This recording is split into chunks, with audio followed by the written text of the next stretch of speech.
Okay, today we continue with our class Shabbos Kitchen, and today's class number 28. And we start with Sefer Chofetz Chaim.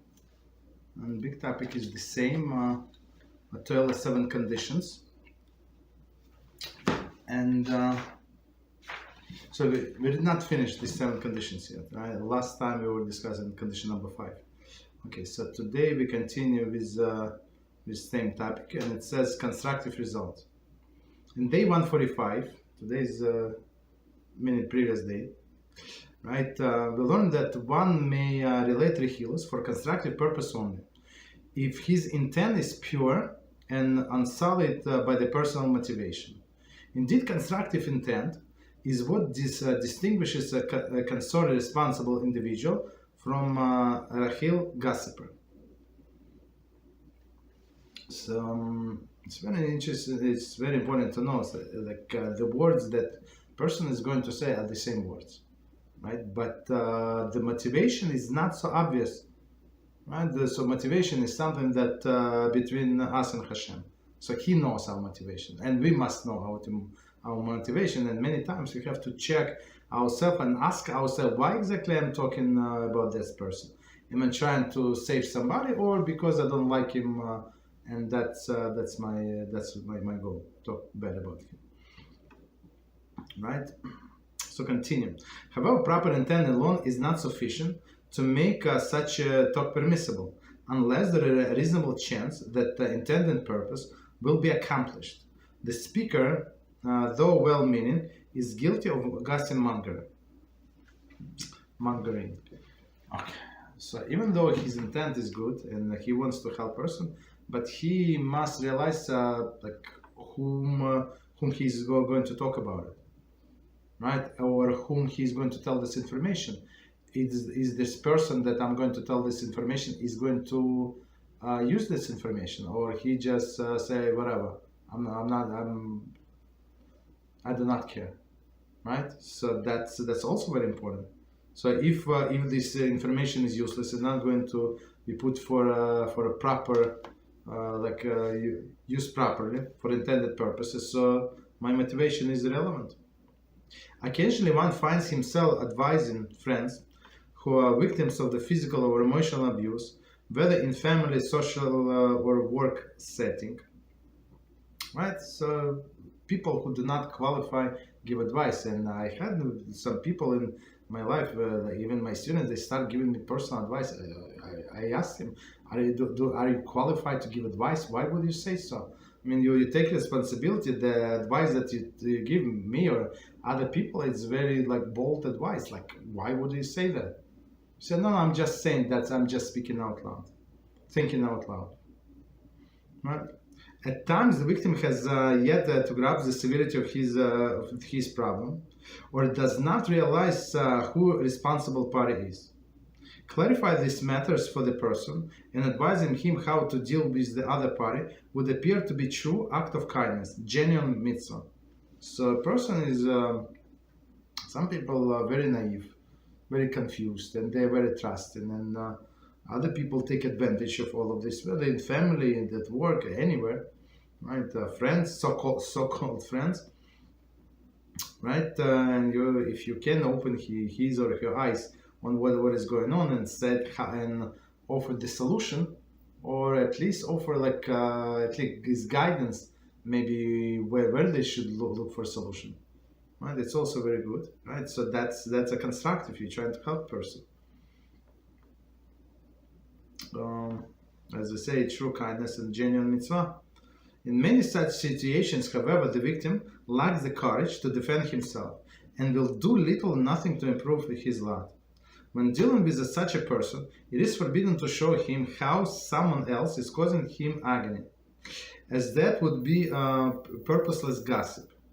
Said as it is, one may not make a person better aware of his own situation if he will not make constructive use of such clarification and advice. So there are some people, I know many people who are simply whiners. They just like to whine. Doesn't matter, and even though it's easy, maybe okay, or at least it's not so hard to stop their suffering. But sometimes I feel like they enjoy their suffering and they just want to talk about endless. Okay. So to people like that, so if you know that they're not going to act on your information, they're not going to act on your advice. So if you want to help them just a little, you can listen to them. That's all you can do. Don't give any advice. Okay, so we start here. Any questions on what we said? Okay, no problem. So we continue with chapter Muktze. I apologize, I said that I'm going to send the books, but I completely forgot that we're learning. Okay. Beezrat HaShem, try to remember. Okay, so then chapter 28. Our chapter is Muktze. And we stopped, we didn't finish the chapter, so I'm going to go just continue over the list. And next thing is slatted spoon. A slatted spoon is kli shelamachta lecheter, since it can be used to serve food such as dried cholent. So slatted spoon is a spoon with the holes in there, right? So even though it would not be allowed to use it for selecting something, one thing from one entity from another, let's say, it would not be allowed. But still, there is permissible use if you take cholent, as they say, or you take I don't know, like maybe pasta or something, right? So I mean, there is no problem whatsoever. There is no water to separate. There is no other entity that it makes. There would be no problem. Or you just serve you a piece of meat. Of course, it's not the best instrument to serve meat, but or potatoes. There is no problem. Okay, so there are still permissible uses like that people would use even during the week. So next one, toaster. Toaster considered kli shelamachta leisur.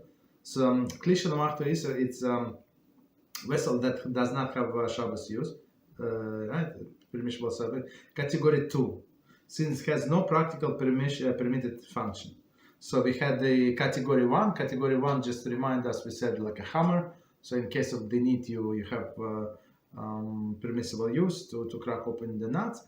But and category 2 was all of these things that have no permitted use. I don't know, like if you have maybe any electrical appliance, right? There is no permissible use. Unless let's take it back. So electrical appliance that is unplugged. So if it is plugged, there is no problem. So I have fan, let's say, in the middle of the room, and it is working, and I want to point different direction. There is no problem whatsoever, right? Of course, I have to watch, so I would not pull the plug out, but otherwise it is not Muktze. I can use it. Okay. But if it's unplugged, there is no use whatsoever. Continue. Next one, toaster oven, microwave oven. Generally speaking, a toaster oven and microwave oven are considered kli shelamachta leisur. So I mean category 2. It's same category. If, however, one usually stores items on top of the toaster, oven or microwave, it is considered kli shelamachta leisur, category 1. So it's very interesting. So, for example, where we live, it's like everything is tiny, small, right? No, not tiny. I don't want to say tiny, the small. So we use all of the open space. So we always store things at top of the microwave, always. Right? Why would you waste such a space, right? So in this case, it's category 1, meaning that you can put something on top. Maybe you even touch it accidentally when you take something from the top, but it's category 1 basically. Same as a hammer. Next one, refrigerator. Some poskim rule that a refrigerator is considered a kli shelamachta lecheter because it contains items that are useful for Shabbos. Other authorities, however, rule that since it is operated by electricity, it is considered kli shlemachta le'eser category 1. Okay, it's it's very interesting. So some poskim say that refrigerator in category 1. So category 1 is like your chair, right? So you can use chair. You need a second floor, third floor. You need to bring it from one room to another. There is no problem, right? We can do. And if there is an air, you can bring it to the outside. Let's say if it's paved, there is no problem. You can put your chair outside. If it's not paved, it's a grass, don't do it, of course. All right.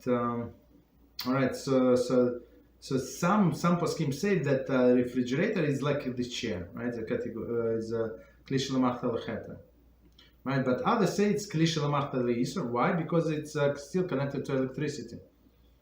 Right, and we were talking about all of these dangers, right? Not dangers, but all of the halakhic possible issues that might arise when you open and close the door of refrigerator.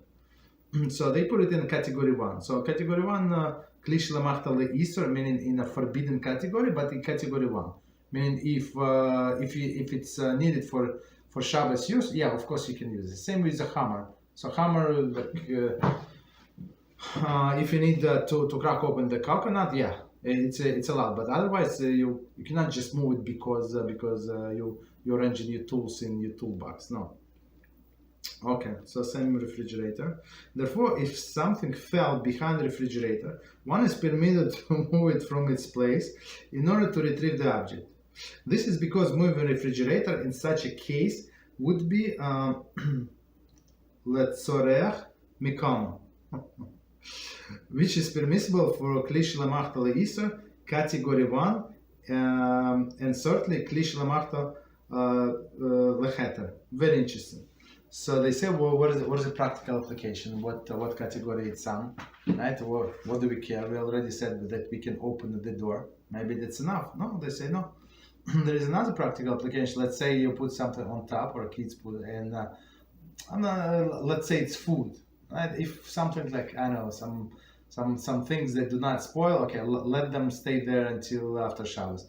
But if something that's going to spoil, and of course there is a heat from refrigerator that comes, I think, on the back, and some of them like on the bottom, but some on the back. So basically, if something like it's going to fall and it's going to rot over the Shabbos, and you want to prevent it, so you would be allowed to move refrigerator, as we said, if we need the place, right? So in kli shlemachta le'isur, in a prohibited category 1, we said this about a hammer, right? Let's say if the hammer, I forgot, I left it on my chair before Shabbos, and they go, whoa. So of course I need to sit on that chair. So in this case, since I need the place where the where the hammer is, okay, so I can move the hammer for the place, right? Because I need to use the place. So, and since it's category 1,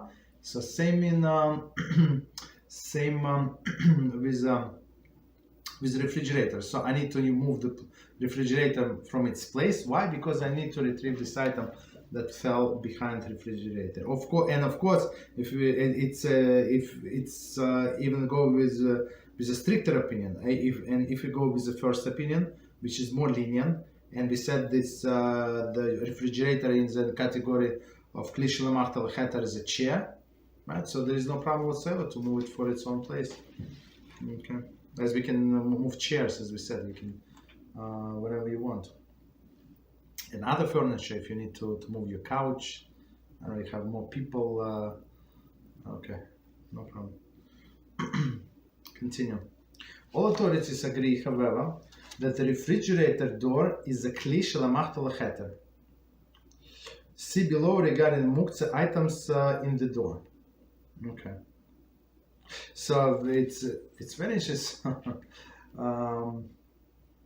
So even though some authorities say, right, so maybe it's a second category, in the first category of forbidden items, kli shlemachta le'isur, right? But all of them agree, right? All authorities agree. So door is somewhat separate, right? So meaning that you always can open the door. Okay, so that's good.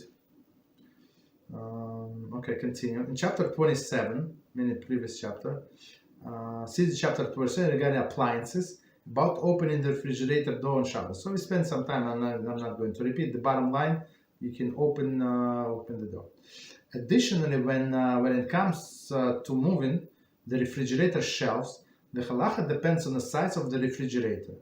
If it is a large refrigerator, moving the shelves is forbidden due to the halacha of building. See chapter 25. So just to remind us, so what does it mean? In different class, in laws of Shabbos, and I was thinking maybe I have to post in the group so people can watch these classes. We define what is a large object, and we say it's 1 by 1 by 3. So 1 by 1 by 3, it's cube. It's meaning amos. Amo is approximately 2 feet. Approximately. So if you think about it, all of these normal size refrigerators, they're much bigger than that. Maybe some small, like hotel refrigerator, or some safe space refrigerator, like the thin refrigerator. So it would be exception. But otherwise, all of the normal size refrigerator, they have this size, and when items have this size, they consider to be themselves like separate building, separate domain. Building is a halachic in halachic terms, of course. So, and same as you cannot build things right in your house, so you cannot build all of the shelves. You cannot move them around. Right. So of course, there is an exception. There is some shelves were created to be like moved, like there's some like the crack or something, crank. Right, but most of them usually stays the same. Like you put them and you maybe adjust them once in 6 months maybe. So these shelves would not be allowed to rearrange. Okay, so I think that says everything else we have to prepare before Shabbos. So I understand that it's going to be a huge pot of soup that is going to go to the refrigerator. So I have to arrange the space. That's it. It's not such a big deal. Next one, P, a freezer. A freezer has the same halakhic status of refrigerator. Okay, which makes sense. But freezers also, I think all of them are big. Right, so continue.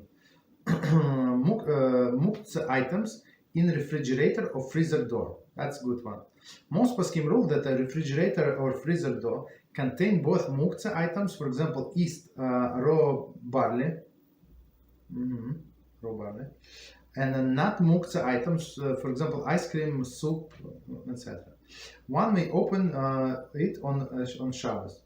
So we said before when we were discussing the muktze items, and we were discussing the bosses. And bosses, we said, is a place, is a base for a muktze item. And the example that I gave, like small table, you have and you put the candlesticks on there. Right, and and if you don't put anything else on this table, so this table is going to become bosses for the candelabra, for the candles, for the lights, right? So and all of these things become bosses. So technically, basically, you cannot move this table unless you put some item of the significance. We said siddur or challah, whatever you put there, whatever you need for Shabbos. Right, so in this case, these items are very important, and this table would not become bosses. So same here in the refrigerator. Of course, you have yeast, as we said, maybe last time or time before last. You have raw meat, raw fish, like other things that you must cook, otherwise they're not edible. I don't know, like potatoes in vegetable bin. You have potatoes, other things, right? They're not edible, but at the same time, you have in the vegetable bin, you have carrots that you can eat as it is, right? So carrots are not muktze, even though potatoes may be muktze. So one overrides another. So and same with all of the shelves. So as we said, when we were talking about freezer, the author suggests that if possible, to move whatever you need, you need on Shabbos, bring it to the front.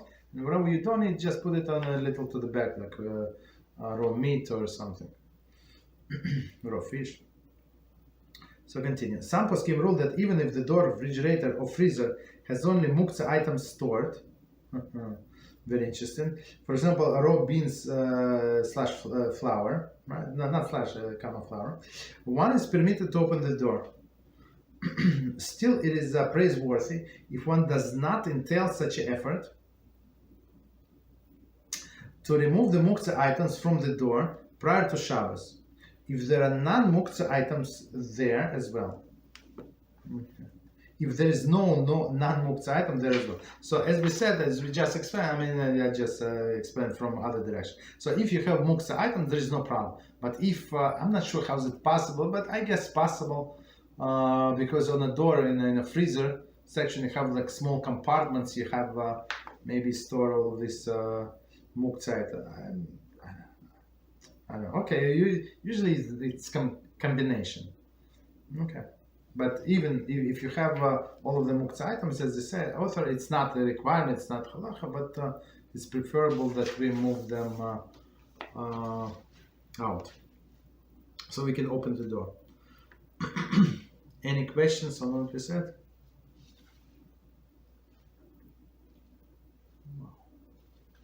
Wow, that's a long chapter. Whoa. So next one. Muktze item blocking non-Muktze item in refrigerator or freezer. So it's very possible. So you want to get to your whatever you need on a shelf, but it's being blocked by something that is Muktze. Very possible, especially in the freezer. Maybe not so much in the refrigerator, but in the freezer for sure.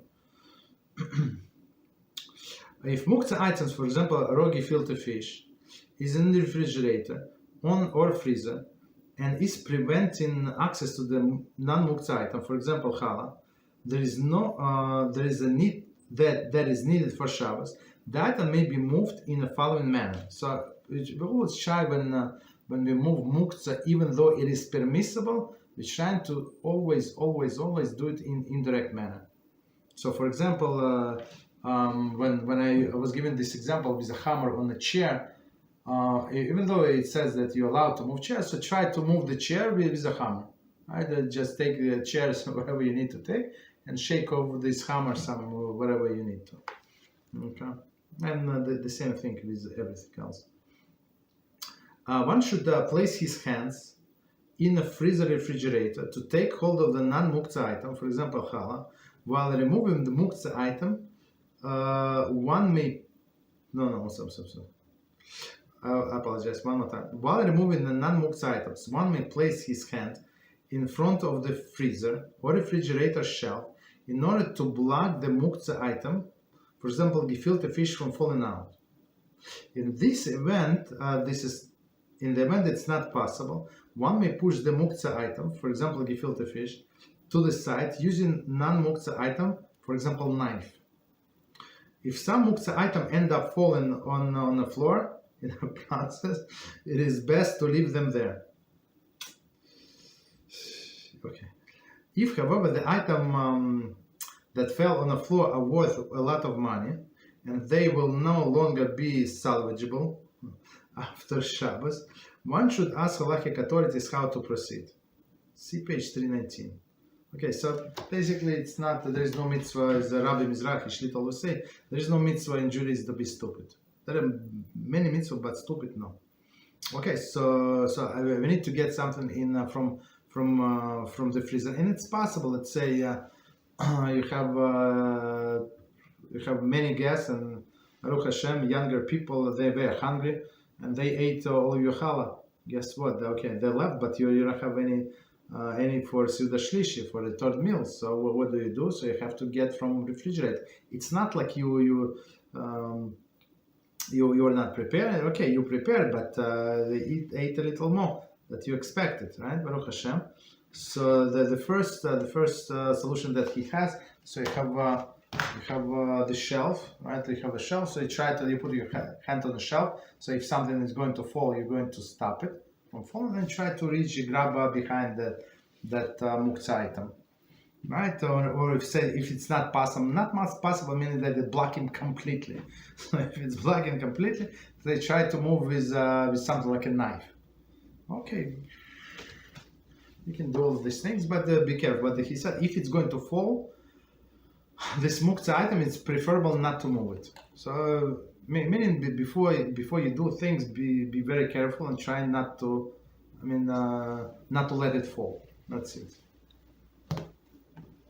And many times, if you are put in this test, the situation, so many times when we have such a challenge, we say, okay, it means that we do not need it. That's it. I don't want to be in this situation, and then it fell on the floor, and I don't know what to do. Should I pick it up?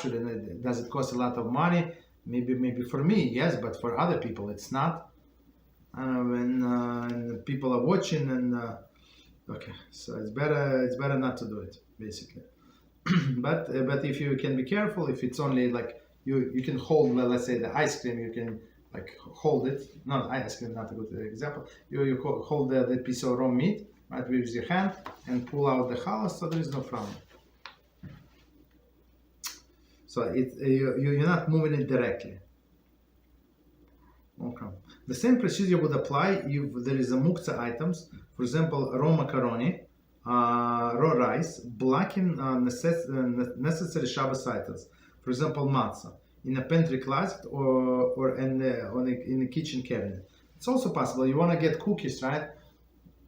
And in the same cabinet with the cookie, you have all of this macaroni, all the spaghetti things, right? Raw beans. So all of these things, as we said, they're Muktze. So try to be careful not to move them. Or the best way, if you move this, let's say your cookies and they fall like or slide on its place, on a place where cookie were, and there is no problem. Okay. Continue. Next one is blech. Blech is considered klish lemachta lecheter because it is a primary used for permitted function. So blech, just for those who do not know, we're not allowed to warm up food on Shabbos unless you cover the fire, right? You cover the fire. So we cover the fire with what? There are several methods, and the most popular is with the blech is a sheet of aluminum, right? You cover, let's say, I have 4 burners, 5 burners, whatever. People have different stoves. You have you put the sheet of the aluminum, and you put everything not on top, but you put it on inverted vessel. You put this blech. You cover the fire completely. You put inverted vessel, meaning pot upside down, and on that upside down pot, you put whatever you need to warm up. Okay, so this blech, this sheet of metal. So of course it's the only use on Shabbos. It's not like it has any other use, right? It's you don't want to damage it, and it costs a lot of money, comparatively, I would say. Okay, so you can. They say you can use it. Basically, what he's saying that you can move it around. So for example, what do we do with that? How do we move it around? In the summer, when it's hot, right? When it's hot, and if you leave this blech there, you're going to go crazy, right? So, or even in the winter, right? So after we finish eating, we just remove the blech. That's it. It's no longer needed. Of course, the light is on. It's understandable. We cannot extinguish the light, but blech we can remove, so it would not be as hot in the house, which is good. Okay, that's the blech. Next one, Pesach dishes. Pesach dishes are not Muktze year-round. Therefore, if one needs them during the year on Shabbos, for example, many unexpected guests arrive, one may use these dishes, though they will no longer be usable for Pesach. Okay, so what is the problem? The problem is for Pesach. On Pesach we cannot have chometz in our dishes. Chometz is something that was produced from the 5 grains, right? From the 5 grains, flour, right? And that was mixed with water, right? And it was left standing for 18 minutes. That's it. That's basically all of the products, like all of the Mizonis product, all of the baked products, all of the pasta, cereals, all of these things. So basically they're chametz, and that's why we have on Pesach we have a separate set of dishes and pots and everything, virtually everything, right? So people usually store it separately. I'm not sure where. So somebody in a closet, in let's say on a top shelf somewhere. It's locked in this and that. But sometimes, let's say there is an unexpected situation, and more people came than they expected, and now they're embarrassed. They don't have any more plates, right? So they're willing to take these Pesach plates, even though they understand. So after this one use, they would not be able ever to use them on Pesach, most likely. It depends what these plates are made of, but most likely it's the last time they see use them on Pesach. Okay, but as we said, okay, so there is no problem. So they're not Muktze. Since there is practical use, there is not Muktze. And last thing that he says, chametz utensils during Pesach are not considered to be Muktze. So chametz utensils, meaning my regular plates that I use throughout the year, on chametz are also not Muktze.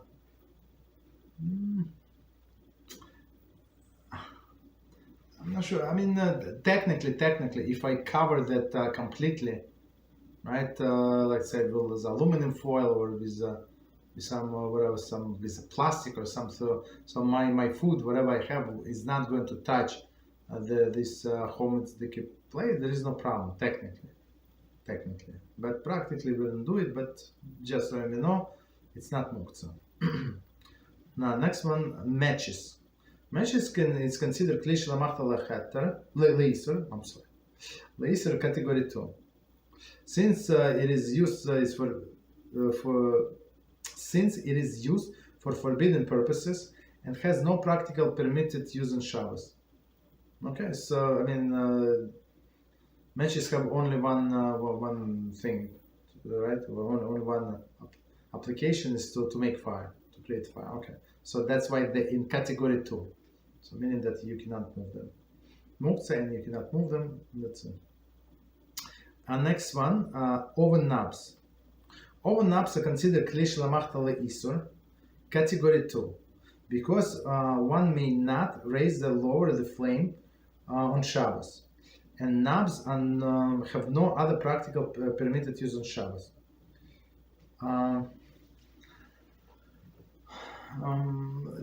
There are some blacks that have like a flat, right, to cover over the burners, and then they have this this piece in front to cover the knobs. So if people wants to buy those, they can buy those, no problem. And so they say those knobs are Muktze, of course, in kli shlamachta le'isur, meaning forbidden category 2, because of course we cannot use them for anything. The only purpose is to make the fire bigger or smaller. That's it. Okay. Corkscrew. A corkscrew is considered kli shlamachta le'cheter. So meaning that there is a permitted use on Shabbos. Okay. Next one, manual can opener. A can opener is considered kli shlamachta le'cheter, since there are permissible ways to open cans on Shabbos. See chapter 21, open packages. So of course we said we have to destroy this can forever. Okay. So of course we're not looking at electric ones. Electric ones is all of the electric appliances are not Muktze. Next one, door of dishwasher. Many authorities rule that the door of dishwasher is considered kli shlamachta le'isur, category 1, and therefore many may be moved only letzerech gufa or letzerech mekom. Okay, so let's let's finish reading and then explain. Thus, the door may be opened in order to place the dirty dishes or remove the clean dishes. One may close the door if the open door is in one way, or if it bothers him to see the dirty utensils. Okay. If the above does not apply, one may close the dishwasher door with the foot or with the elbow. Okay, so let's see. So first of all, we said, of course, we cannot use the dishwasher on Shabbos, first of all, right? So we cannot set up on timer so it start washing dishes at 10 p.m. after we finish eating, 10:30, let's say, whatever time, or tomorrow after meal, right? That's what we cannot do.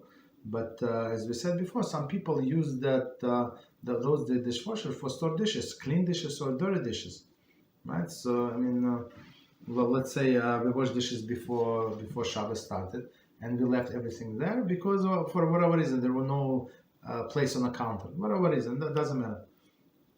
So I can open the door and take these dishes out, everything that is in my dishwasher, and then put the dirty dishes just for storage, not to wash, just for storage. I can put them in dishwasher. Okay, but of course, in my mind, should not be that I prepare it for after Shabbos. No, I just I don't have enough storage space on the countertop. That's it. So okay, so the door can be moved. Just 1 second. Let me read it one more time and we explain. Many authorities rule that the door of dishwasher considered Shilmachta Le'isur, category 1, meaning it's like a hammer. Sometimes we have permitted use, as we just explained, and therefore may be moved Lechatzeret Gufa, right? Meaning Gufa for the body itself, and or Lechatzeret Mikomo, or for the place. So for the place, we gave example the door is open and I want to close because it bothers me because I don't know, for whatever reason, right?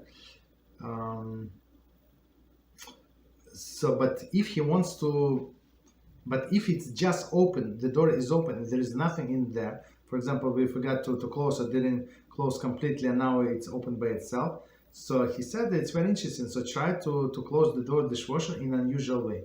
What is an unusual way? With your foot, with the elbow, not with your hand, is unusual way.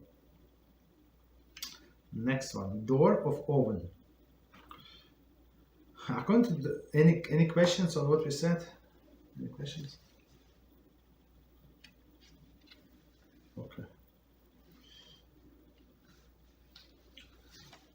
All right, no problem. So, door of an oven. According to many authorities, door of an oven has the same halachic status door of dishwasher.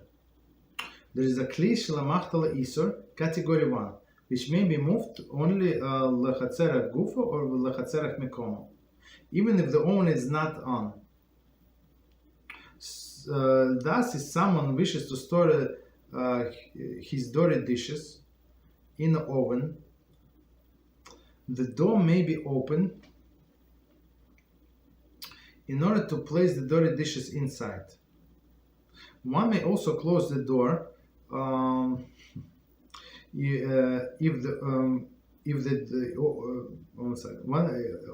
may close the door is in his way, if it's in the way, or if it bothers him to see the dirty dishes.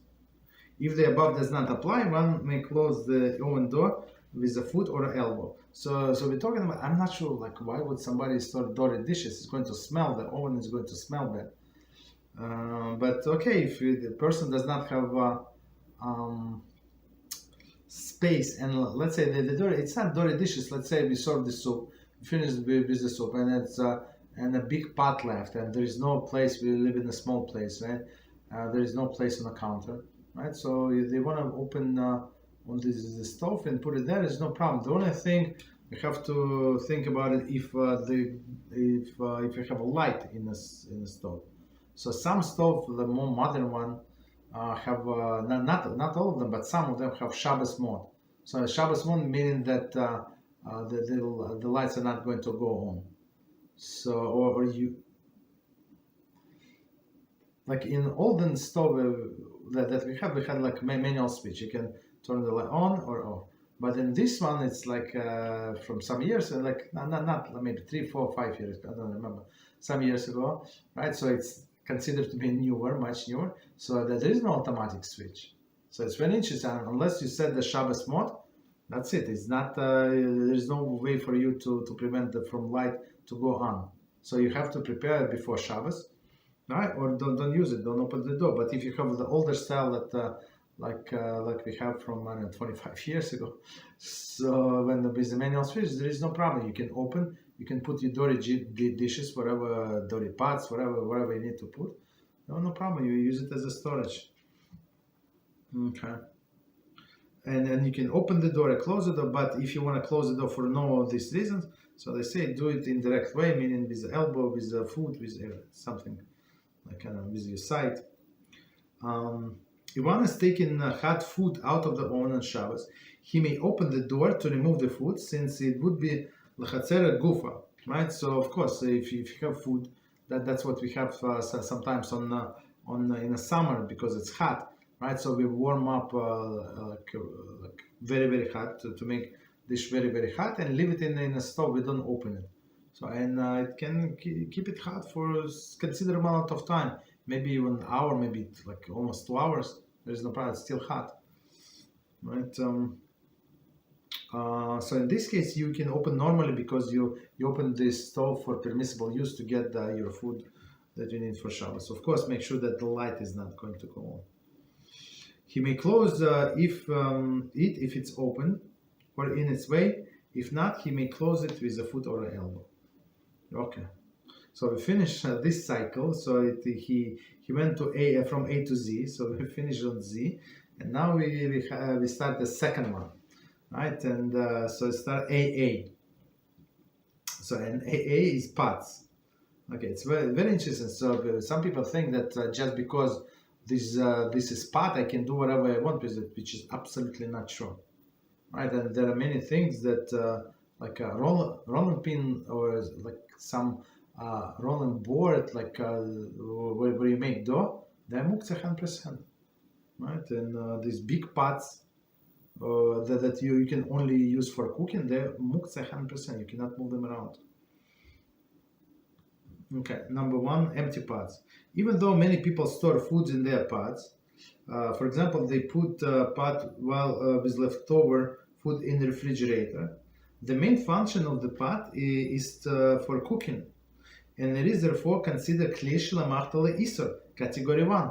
So especially we're talking about big pot, but some smaller pots, smaller that you would always keep in a refrigerator. I mean, you cook and put it in the refrigerator, but some bigger pots, they're not always full. And let's say you serve the soup, and it's now only half of the pot. So why would you waste so much space in your refrigerator unless you have the gigantic refrigerator? But if you have normal one, I mean, it's better like you pour this soup in another container. It's much more, 3 times smaller, and you can save space. So this big pot technically is in this category kli shlamachta isur, meaning forbidden category, but category 1.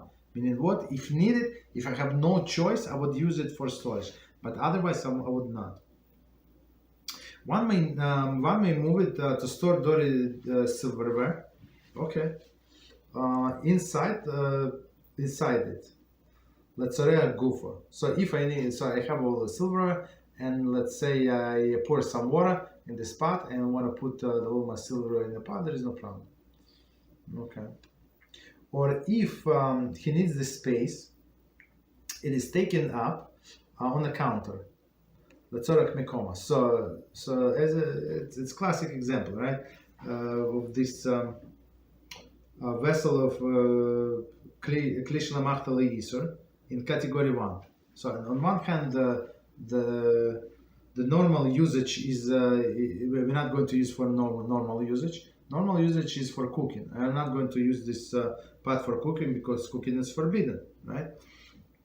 But I can store things inside of it, like the silverware, maybe other pots, maybe other dirty dishes to save the space also, right? Not only silverware. I can put my plates, small bowls, whatever, many things I can store in this big pot.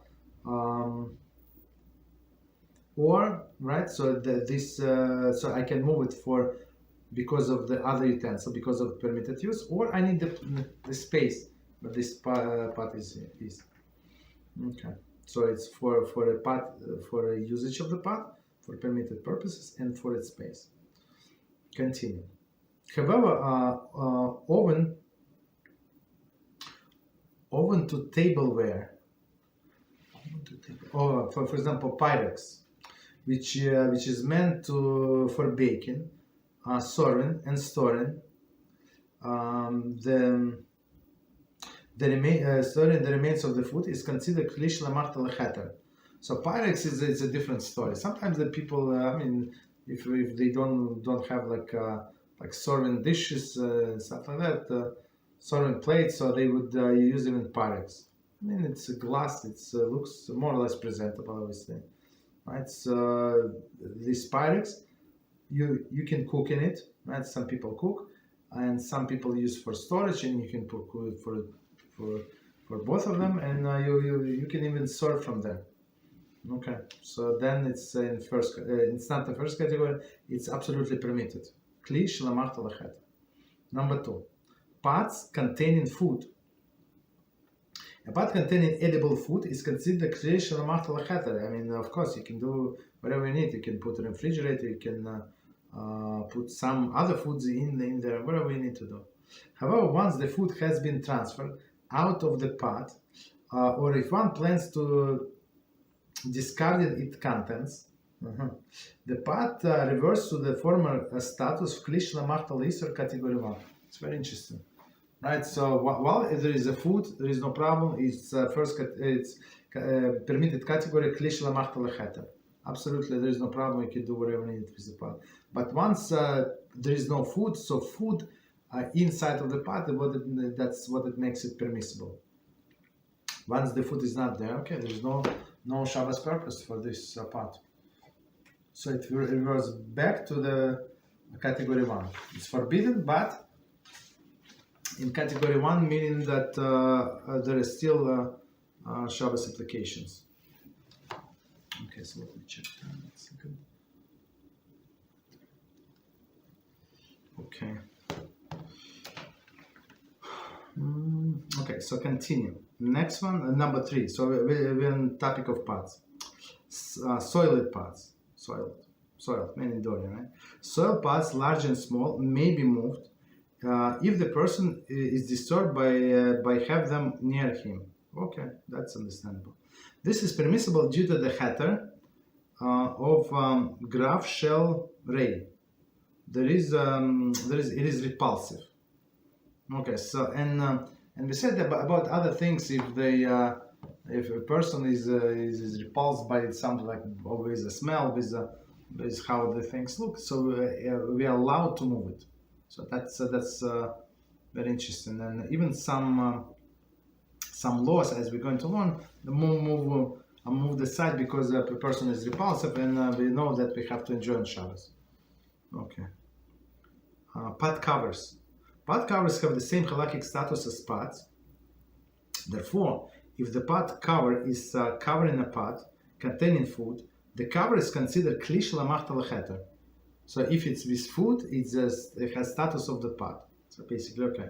A cover is not being used, considered klish lamachta leisur category 1. So if it's not used, so sometimes you cover, sometimes you don't cover. So it's in a category 1, meaning that there is always permissible use.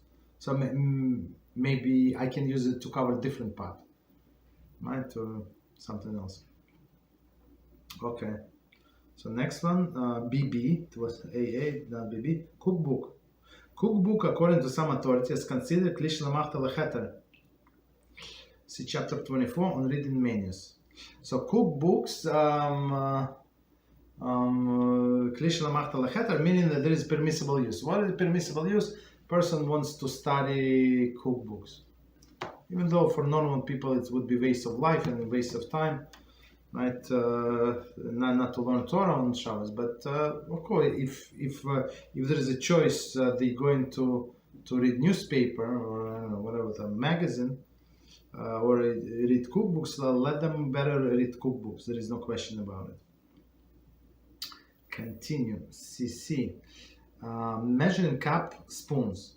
Since it is permitted to use measuring cup or spoon to measure ingredients, if one is not measuring precisely, but simply making use of the cup or spoon for approximation, the measuring cup spoon is considered to be klish lamach talacheter. See chapter 19 for measuring in weight. So of course on one of the prohibition of Shabbos, on Shabbos we cannot measure weight, right, to the precision, but approximately. For example, we have some people in the house that they try not to drink like sweet drinks. Like for example, some juice they would ask to put some water. How much water? It depends on the juice. Like maybe 1/3, like 30% or 25%. So of course, I mean, nobody. When we add water to that person, of course we don't know exactly it's 25% or 21% or I don't know 27%. But approximately that's what we do. So you can use, as they say, this measuring cup, right? It's not exact, but approximation. So on one hand, it's used for measurement. On the other hand, if it's approximation and you need it for Shabbos or for example measuring cup, like not cup, measuring spoon, right? Let's say it's like some of them are bigger, so like I don't know, like 1/4, or like I don't know how many ounces, whatever. So you can add cold water, for example. Your coffee is too hot, so you want to add cold water, so there's no problem. So you can use it with that spoon. Okay, so next one, so we got to section number 9, and the topic is practical application, garbage and garbage cans. Okay, introduction. Whether or not the garbage can is considered Muktze depends on 2 factors. Number 1, what type of garbage was placed in the can, and number 2, when the garbage was placed in the can. So okay. So what can we do with the garbage? We said smell, does not smell. So what should we do? So first, we need to understand if the garbage can is Muktze or not, right? And there are 2 conditions, as the author gave us 2 conditions. First of all, what garbage is there? So for example, if it's if it's anything edible, right? And second, when it was placed there, meaning. Why do we need to know when exactly? Because as we said, when something is get the Muktze status, when on Erev Shabbos, we said from if some like when it becomes a bosses is a base for a Muktze. When something was on this item from sunset until the nightfall, and then it becomes bosses. Okay, so that's 2 questions. B. Items commonly thrown into the garbage. Number 1, disposable dishes, cups, cutlery, bottles. Okay, so today we recycle, but some people do not recycle anymore. Okay. A. Thrown into the garbage on Shabbos. When the discarded item is disposable plastic, for example, plastic dishes, plastic spoons, plastic soda bottles, which technically can be washed and reused, are not considered Muktze, even after they have been thrown into the garbage. Interesting. I mean, just because you ate from this plate something, like does not spoil the plate. Of course, you don't want to wash it. You're going to throw out. But technically, you can wash this plate, and you use it the second time and third time. So this it's not 100% refuse, like it's disgusting, right? So okay, it's very interesting. Consider okay, so they're not considered to be Muktze, even though they have been thrown in the garbage. So for us it's garbage, but technically it's not garbage. However, disposable paper items, as opposed to the plastic, which cannot be technically be reused, for example, dirty paper plates, right, are considered Muktze after use, and may be moved only if considered disgusting, repulsive, right? So that's very interesting. Big difference. So what kind of plates do you use? If you use the paper plates, the cheaper one, I guess. So of course you cannot reuse them, and it's 100% Muktze. But if you use something like, of course we're not going to reuse it, but technically, or styrofoam plates for sure. They're good quality, very strong. You can reuse it, right? So then it's not Muktze. Next one, B, thrown into the garbage. Just one second. Yeah, thrown into the garbage before Shabbos. Okay, next one. If disposable plate were thrown into the garbage prior to Shabbos, some authorities ruled that even the plastic utensils, such as dishes, spoons, cups, and bottles, are considered to be Muktze. So that's already the problem. Okay. So of course we're trying to go according to all of the opinions. So what we try in our house, we try always to take out the garbage like before the Shabbat starts. We take the garbage, everything is nice and clean, and including garbage bag. It's like a garbage pail. It's absolutely empty. Nothing is in there. So okay. That's a proper way to do things, but because according to these authorities, if you had all these things, disposable things, even the plastic one, they're going to be like Muktze, right? And the garbage pail is going to be bosses. Bosses what? That you cannot use it, period. You cannot, for example, some people have the garbage pail like under the sink, on rails or something, like they would push in under the sink, take it out. So in this case, you would not be allowed. Of course, you would be allowed to open the door and put like this into the garbage pail, but you would not be allowed to push it. Or some people have like a paddle and the top opens and you put stuff. So if it's Muktze, you're not allowed to do that. Very interesting. So next one, food wrappers, ice sticks, tissue napkins. Food wrappers, ice pop sticks, tissue napkins that have served their purpose are not reusable and considered Muktze, so 100%. They may be moved if they are considered repulsive. Okay. Next one, C. Garbage can containing Muktze items from before Shabbos. So that's the dangerous one, right? If the garbage can contains only Muktze items, such as disposable plastic plates, empty bottles, soiled diapers, and leftover food, that is repulsive. Let's say they were clean and refrigerated, right? All of which were disposed of before Shabbos. The garbage can embosses, exactly as we said, the bosses, the base for the Muktze items, and that considered Muktze. Accordingly, it is forbidden to carry it directly in a different area. So meaning you have to like leave it, and you're not allowed to touch it. That's the problem, of course. It will be permitted, however, to move the garbage can in order to clear off the area that is considered an area that is considered the repulsive area. For example, there is to bring the garbage can, which is Muktze, to the table to clean the leftover food, which is repulsive, directly into it.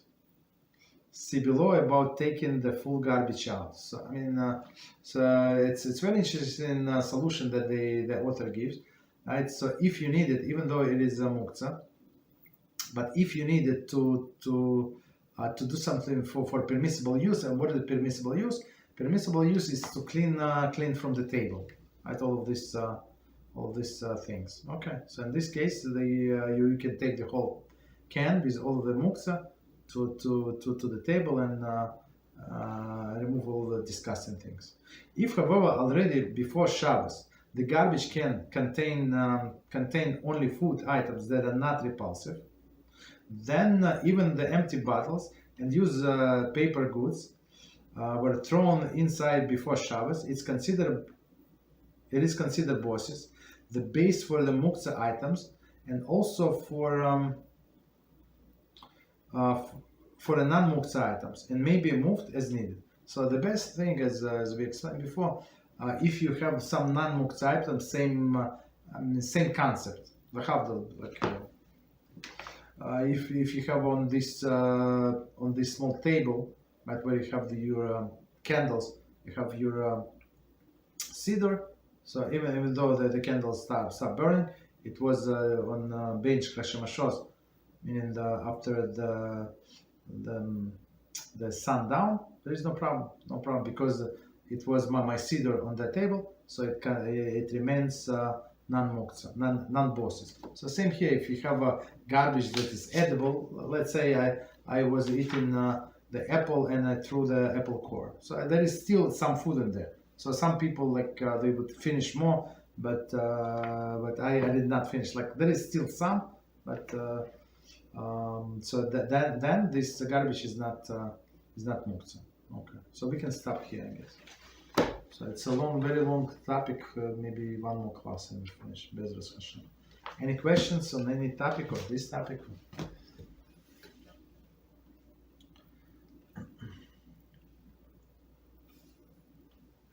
Okay, no problem. So if not, until tomorrow, Beezrat HaShem. Tomorrow we're going to learn Kitzur Shulchan Aruch. Good night. Thank you. Thank you, Rabbi. Thank you. Bye bye.